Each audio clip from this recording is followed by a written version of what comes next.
안녕하세요. 신숙희 논평입니다. 오랜만이죠. 제가 한 3주 동안 제 개인적인 중요한 일들이 있어서 유튜브를 하지를 못했습니다. 오늘은 제가 작정을 하고 유튜브를 하려고 했는데 그 이유가 오늘 사실 제2차 야당 후보 경선 토론회가 있었죠. 그래서 사실 1차에 9월 16일 날 생방송으로 TV조선에서 경선 토론회가 있었는데 그때 제가 사실 평론을 하려고 했는데 좀 바쁜 일이 있어서 하지를 못하고 오늘 몰아서 제가 하려고 마음을 먹었습니다. 제 논평의 주제는 대통령 후보 토론회 판을 엎어버려라. 그리고 한경안 빼고 야당 후보 모두 가짜요 비겁자다. 뭐 여당은 뭐 말할 필요도 없죠. 그건 완전 조폭 쓰레기 당이고요. 그리고 야당 후보가 바로 매국노에 가깝구나. 정말 이런 후보를 뽑는 우리 국민들에게 저는 너무나 실망한다. 이런 이제 주제로 얘기를 좀 하고 싶습니다. 끝까지 구독과 좋아요를 눌러주시고 저와 함께 해주시기 바랍니다. 우리가 지금 대통령 후보를 뽑는 중요한 시기에 있는데 어떤 사람을 뽑고 대통령 후보를 뽑을 때는 어떤 기준에 따라서 뽑아야 되는 겁니다. 내가 그 사람을 아니까 아니면 학연, 직연 이런 게 기준을 해가 뽑는 거는 이미 지난 시간입니다. 그래서 그 기준에 대해서 제가 여러 번 얘기를 했기 때문에 다시 이야기를 하진 안 하고 딱 한 가지를 들으라 하면 저는 부정선거라고 생각합니다. 왜냐하면 지금 현재는 이 야당의 단일 후보를 해야 된다는 이런 합의는 다 이루어졌다고 봅니다. 문제는 이 합의를 이루어져도 우리가 지금 이재명이 될 가능성이 있는데 지금 저쪽에서 계속 3차적으로 부정선거를 해왔기 때문에 그 부정선거를 덮기 위해서 지금 또 내년 3월에 부정선거를 할 거라는 이런 많은 사람들이 염려를 하고 있습니다. 그것이 사실이고요. 양정철이 지금 이재명 캠프에 들어갔잖아요. 누가 양정철, 조혜주, 그 다음에 빅다이다 하는 이런 사람들을 이길 수 있겠어요? 못 이깁니다. 이거는 분명히 아시고 하셔야 됩니다. 그러면 왜 4.15 부정선거가 이 우파 후보를 선택하는 기준이 되어야 되느냐 하면 이 4.15 후보, 4.15 부정선거라는 것은 많은 정치 외교학적 의미를 함축하고 있는 거예요. 제가 여러 번 얘기를 했기 때문에 다시 반복을 하지 않겠습니다. 4.15 부정선거를 누가 일으켰느냐? 1, 2, 3차. 그것을 아셔야 우리의 적을 알게 되고 그러면 우리가 적을 알게 되면 우리 적을 이길 수가 있는 거고 그러면 우리나라를 바로 세워지는 겁니다. 그 적이 누구입니까? 제가 여러 번 얘기를 했잖아요. 국제 코민텔은 중국 공산당, 그 다음에 북한, 공산당입니다. 인민해방군, 공산당. 이런 사람들과 그리고 자유민주주의 세력, 이 싸움이 계속되어 오고 있습니다. 70년간. 그렇지만 지금까지는 이제 1, 2차 세계대전이 끝나고 나서 지금은 전쟁이 없죠. 전쟁이 있습니다. 이것이 바로 디지털 전쟁입니다. 그래서 선거라는 시스템, 여러 가지 이런 기계, 컴퓨터 시스템에 장착을 해서 멀리서도 그것을 조작할 수 있게 되는 거예요. 이게 바로 전쟁인 겁니다. 그런데 우리 눈에는 보이지 않으니까 확실히 우리 눈으로 밝힐 수 없는 그런 거니까 사람들이 거기에 대한 심각성을 모르는 거죠. 다만 우리는 전쟁 중에 있는 겁니다. 중국 공산당, 그 다음에 또 그와 연결된 국내의 주사파 세력, 그 다음에 미국에는 어떤 겁니까? 민주당 세력, 그리고 거기 기생하는 사람들, 빅텍들, 그 다음에 조중동이죠. 우리나라는 주류신문 조중동 마찬가지. 다 이런 미디어. 그 다음에 그런 사람들하고 합작해서 자기 기득권 세력을 누리는 글로벌리스트. 이런 사람들이 바로 우리가 70년간 아니면 지난 200년간 이 민주주의라는 이 제도의 우수성을 우리가 얻기 위해서 많은 사람들이 자유를 얻기 위해서 자유민주주의 체제를 얻기 위해서 많은 사람들이 피를 흘리고 목숨을 흘리고 지켜온 겁니다. 그것을 지금 완전히 지금 무너뜨리고 있는 겁니다. 그래서 지금 전쟁은 자유민주 세력과 반자유민주 세력, 다시 말하자면 4.15 부정선거 주장 세력과 4.15 부정선거 부인 세력과의 싸움입니다. 부인 세력은 다시 말하자면 사회공산주의에 동조하는 세력이라고 생각하면 됩니다. 그런데 보세요. 1, 2차 제가 지금부터 평가를 하겠는데 이 국임의 대통령 후보들이 바로 사회 공산주의 전체 체제들의 동조자거나 아니면 침묵자예요. 이 놀라운 사실 아닙니까? 응? 그래서 이제 보면 이번 토론에서 원희룡 후보가 뭐라 했느냐 하면, 원희룡 후보 말 잘하잖아요. 똑똑하잖아요. 많은 정치 경험이 있잖아요. 그래서 저는 이분을 굉장히 좋아했는데 완전히 실망한 거예요. 이 사람이 황교안 후보가 부정선거를 폭로하는 것은 야당을 분열시키는 거라고 그렇게 했어요. 이 사람은 이게 망언인 겁니다. 이게 돼서 사과를 하지 않으면 저는 이 사람은 이 정치 생명은 끝났다고 합니다. 그 다음에 하태경은 뭐라고 했습니까? 이 사람 원래 부정선거는 업무론이고 가짜뉴스라고 했잖아요. 1차 때 황교안 후보가 그렇게 선거를 보여주고 했는데도 2차 때 뭐라고 했느냐 하면 이 국민과 후보들의 전열을 황교안 후보가 흐트리고 있다 하면서 부정선거를 여전히 부인하고 있었어요. 황교안 후보를 질타하면서. 그러면서 하태경 후보가 뭐라고 했느냐면 이 선거가 없다. 왜냐하면 대부분에서 부정선거가 없다고 선언했기 때문이다. 이렇게 거짓말을 한 거예요. 지금 선관위는요, 부정선거가 없다 이 얘기를 안 했어요. 안 하고 그냥 현재 상태를 이거를 지금 결정을 못 내리고 있다 했는데, 이 미디어에서 그렇게 결론을 내려가지고 부정선거가 없다고 자기 마음대로 결론을 내려가지고 낸 겁니다. 그거를 믿고 있다는 거예요. 얼마나 황당한 이야기입니까? 그리고 지금 원희룡 씨가 뭐라고 했습니까? 왜 부정선거가 있다면 미디어나 방송에서 내놓지 않느냐고. 이게 말이나 되는 소리입니까? 이 사람이 도대체 서울대를 나오고 법대를 나온 사람입니까? 도대체 지금 이 부정선거를 일으킨 국제 정치 외교적인 이런 콘텍스트를 이해를 하고 있는 겁니까? 없는 겁니까? 지도자로서. 그 다음에 홍준표 후보는 황교안 후보가 4.15 부정선거에 대해서 얘기를 하니까 4.15 부정선거는 네 책임이지 내 책임이 아니다. 그래서 나는 모른다. 이게 말이나 되는 소리예요. 홍준표 후보는 강단이 있고 소신이 있고 소신 있는 발언 많이 하잖아요. 그런데 왜 이런 데서는 소신 있는 발언을 안 하는 거예요? 그리고 조국을 두둔하는 건 아니죠. 지금 조국이 제대로 제대로 수사도 사실은 하지 않고 있잖아요. 더 수사를 하고 더 파내야 되는 겁니다. 더 부정을. 그런데 조국 가족을 모두 도륙낸다고 그런 소리를 하면 정말 이건 아닌 거예요. 그리고 제가 홍준표 대표에 대해서 하고 싶은 이야기는, 홍준표 대표 굉장히 훌륭한 사람이죠. 황교안 대표가 당대표 할 때 당대표는 어떤 대표는 권위가 있는 거예요.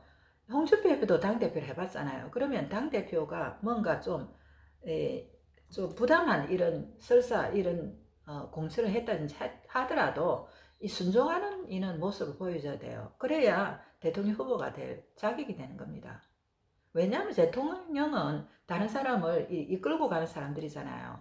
그러면 본인이 먼저 어떤 권위에 대해서 순종하는 그런 태도를 겸손을 보여야 대통령으로서 자격이 있다고 저는 생각합니다. 그 부분을 좀 개선을 했으면 좋겠어요.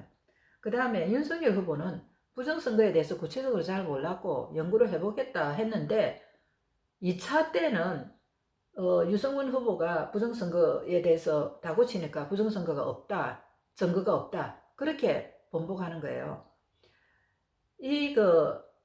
윤석열 후보는요, 검찰총장 시절에 이 부정선거에 대해서 조사할 기회가 많았을 거예요. 그리고 16번이나 변호사들이 부정선거를 신청한 걸로 알고 있어요. 그거를 다 기각을 한 사람이 바로 윤석열이 아니에요. 저는 그렇다고 생각해요. 비겁한 거예요, 정말. 그 다음에 박근혜 대통령과 그 측근에 대해서 내린 그 여러 가지 법적 처벌에 대한 무거운 죄, 이거는요, 탄핵은 불법입니다. 박근혜 대통령이 잘하고 못하고를 떠나서 그 자체는 불법인 거예요. 그것을 인정하고 사과를 하지 않으면 윤석열 후보도요, 대통령 후보 자격이 없다고 저는 생각합니다. 그 다음에 안상수 후보는 부정선거를 그나마 인정했는데 황교안 후보 보고 왜 부정선거에 대해서 늦게 나오느냐 이렇게 얘기를 했어요. 제가 이 부분에 대해서는 좀 잘 아는데요. 제가 그 2019년 10월 15일에서 2020년 2월 15일까지 네 달을 한국에 처음으로 긴 휴가를 가지면서 그때 이미 북한에서 지령을 내려가지고 그 한교안 후보를 감옥에 쳐넣고 자유한국당을 해체해라 이런 지령이 내려왔어요. 그래서 길을 걸어가고 있는데 한교안 후보를 감옥에 넣으라는 편지를 넣고 어린애를 시켜서 동료를 만들고 자유한국당 해체라는 이런 그 말이 방송을 많이 봤거든요. 그런데 이번에 청주 간첩 사건에서 그게 드러났잖아요. 황교안 후보를 간첩들이 찍어가지고 완전히 그 탄핵시켜버리라. 그렇게 한 게 지금 청주 간첩단 사건에서 나온 거 모르시나요? 홍준표 후보님, 안상수 후보님. 그리고 황교안 후보가 좀 뭐랄까요, 좀 자기 자신을 이렇게 해명을 안 해요. 어떤 경우도 남을 비난하지도 안 하고 자기 해명을 하지 않고 그냥 자기가 잘못했다고 하는 사람이에요.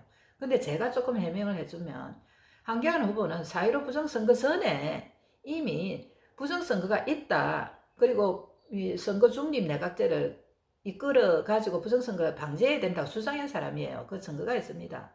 그리고 4.15 부정선거 때도 부실선거를 지적했고 그 다음에 6.18 재검 전에도 왜 대부분이 빨리 이 선고를 하지 않느냐 촉구한 적이 있어요. 그냥 갑자기 있다가 6.18 합류한 게 아니에요. 그리고 6.18 전에도 연구를 많이 했어요.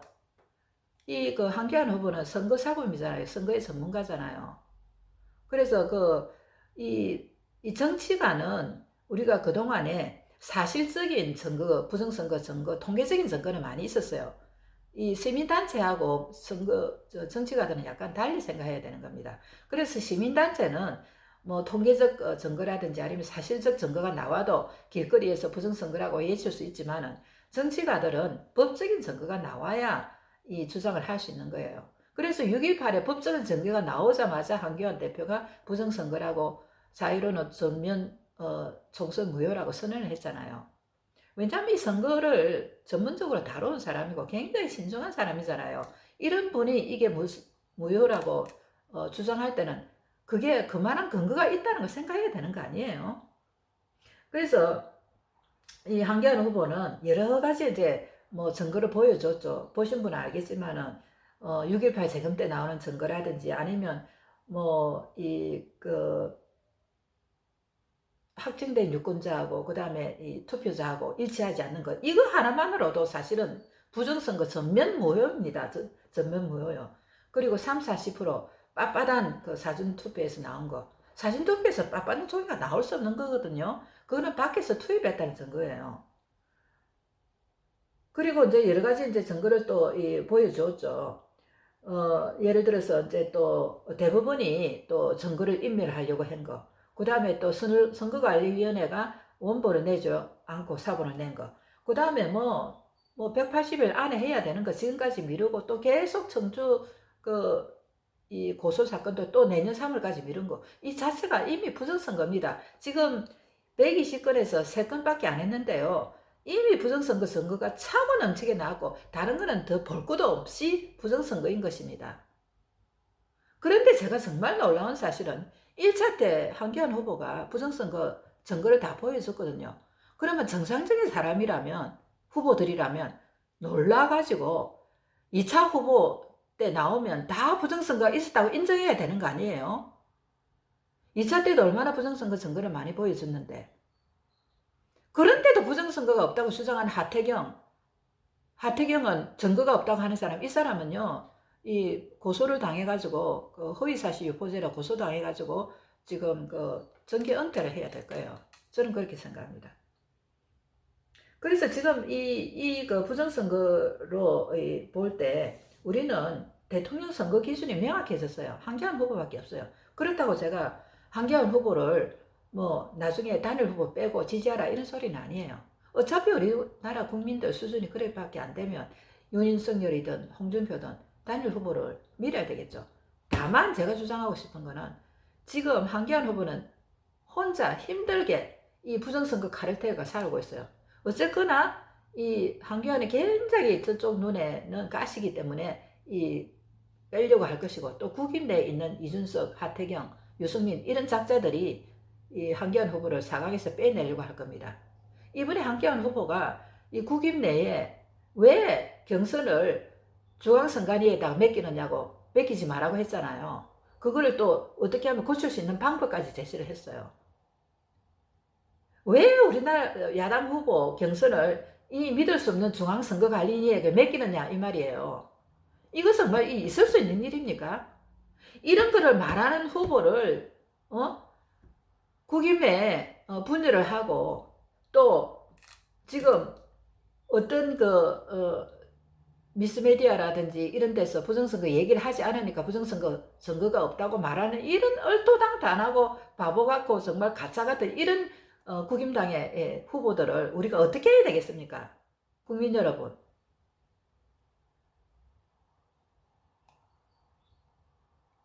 지금 토크빌이 얘기를 했잖아요. 그 나라 지도자를 보면 그 나라 국민들을 알 수 있다. 지금 우리 국민들은요, 제가 볼 때는 경제대국 10개국이 아니고 지금 뭐 이 선거 뽑는 거를 보면 세계에 한 100등도 들어가지 않는 것 같아요. 정말 국민들이 정신 차려야 됩니다. 지금 보세요, 대권 후보들. 조폭을 대권 후보를 지금 세워놨잖아요. 정신병자라고 억지로 사람을 정신병원에 가두고요.